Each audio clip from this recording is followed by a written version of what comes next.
Quite a storm last night though, huh? Oof, a lot of rain. You might want to put that sweatshirt on, Carly. We're going to run for about 25 miles. When you have history and a long line of memories at a place, going back is a unique pleasure in life. And both because of its phenomenal fishing and family time spent there over many years. Rainy Lake on the Minnesota-Ontario border is one of those particularly special places to me. So I guess returning for the umpteenth time last year was a lot like a person revisiting a childhood home. Sights and sounds awaken past memories, and my heart instantly feels reconnected with everything and everyone that made the place special in all the years gone by. Boy, this is good as it gets. Automatically, I feel at home again, and indeed I am, because it's true, home is where the heart is. Here at Rainy, special has always been about outdoor activity in the form of true wilderness fishing with family and the close friends I've met here, like Bill Doherty. My family adventures with him go way back. Help me, Dad! You get him? He's sure picking. Look at this walleye, Dad. Yeah. Dad's got a beaut too. Yeah. Look at the side of that puppy. We've had a good morning. I don't even know how many fish we've caught. We've caught a lot of fish. Our daughter learned how to Lindy rig. See it now, it dives out 100 foot right off the other side here. Well, I like that access to deep water. I know that the fish do too, you know. Better than anyone on the lake, Bill Doherty knows why Rainy Lake is the perfect place to establish outdoor family traditions. We gotta fish this. They're in here pretty good. Rainy Lake is 73 miles long. It's 225,000 acres. I believe it's the 60th largest lake in the world. Sometimes that sounds daunting, but it's full of bays and channels, and it's 1,200 islands. It's big and immense, and you can get away from it all. And when you get a minute, I'd sure take a big fat leech. You gonna try a minnow? Yeah. Rainy Lake's a beautiful lake.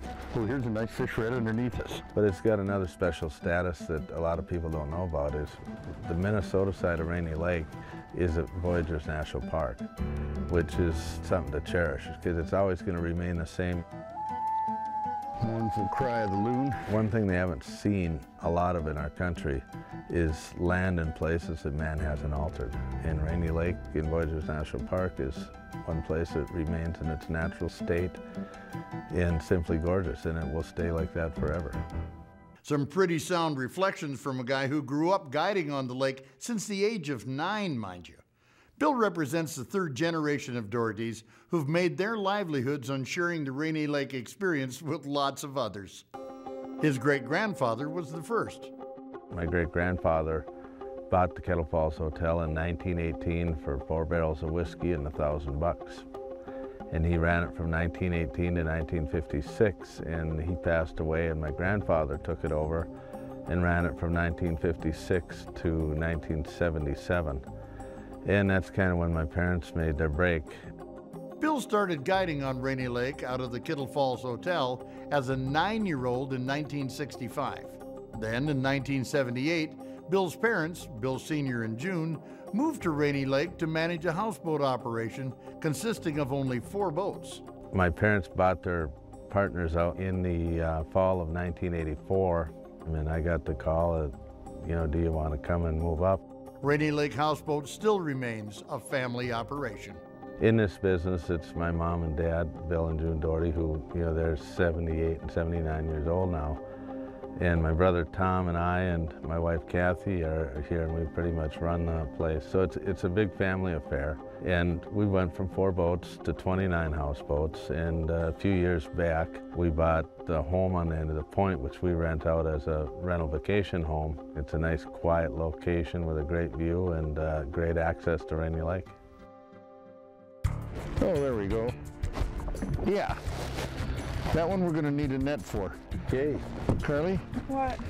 You want to grab a marker buoy and throw it out right here? Oh, that's a nice eyeball.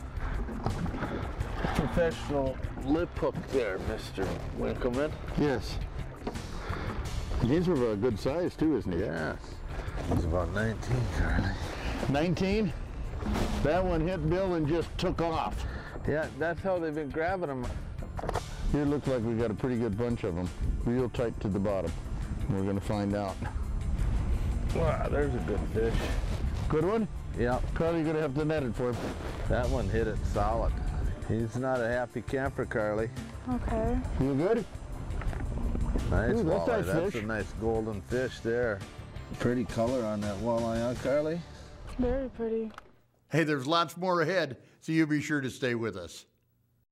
Well, here's the scenario.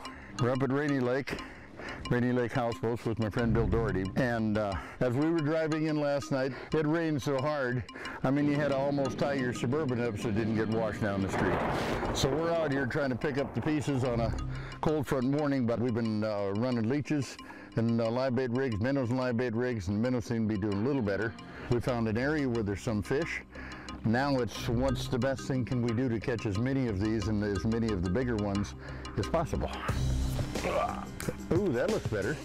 You know, in the springtime, if the fish get ready to spawn, they'll start staging on the break line outside of the spawning areas, and generally our season opens, spawning has occurred.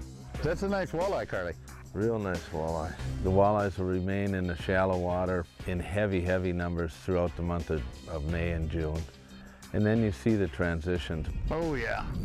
They need the net there. Some fish will stay shallow. Some may want to use the points and shallow water rock piles or the first rock piles next to deep water. How would you like to be catching one of these?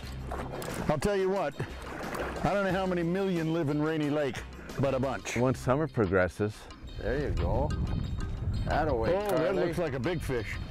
Then they start transitioning out to the main lake. They'll go on sunken islands. They'll go on humps. They'll use a lot of points with deep water access, things like that. So you do a little bit of looking and searching and whatnot.